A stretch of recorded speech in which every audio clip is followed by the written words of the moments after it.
Sahir Galt here, and I just saw the new Ghostbusters film.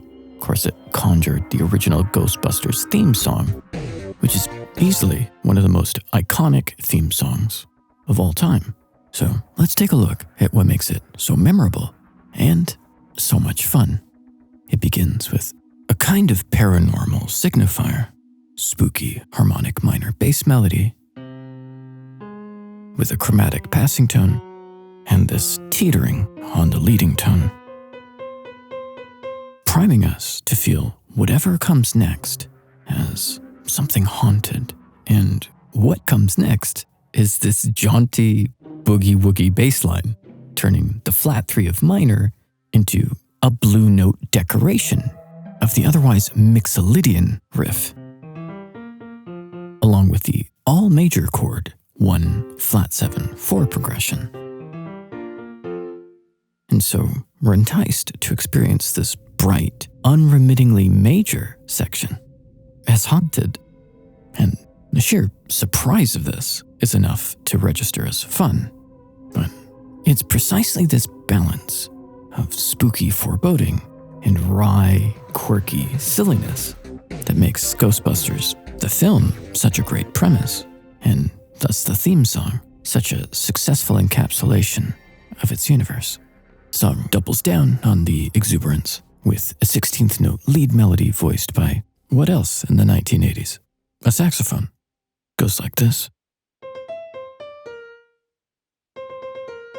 Now, despite the melody's superficially chipper demeanor, there is something strange in the neighborhood. Notice how the highest and lowest note outline a tritone. And this concealed use of the tritone leaves us not exactly terrified beyond the capacity for rational thought, but with the vague sensation of the paranormal. And this all careens headlong into the first use of vocals, which is, of course, the crowd shouting Ghostbusters, in effect branding the song from the outset. So every time you hear the introduction, there's no ambiguity in your mind about the song's title and what film it's from.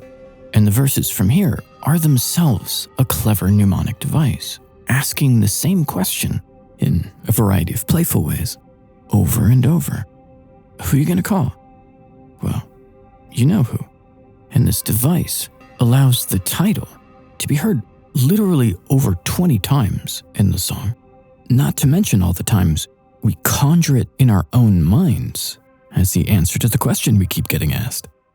Now, about the vocal melody itself, it's asserting the flat 3, creating dissonant cross-relation energy with the bass riff that still emphasizes the natural 3.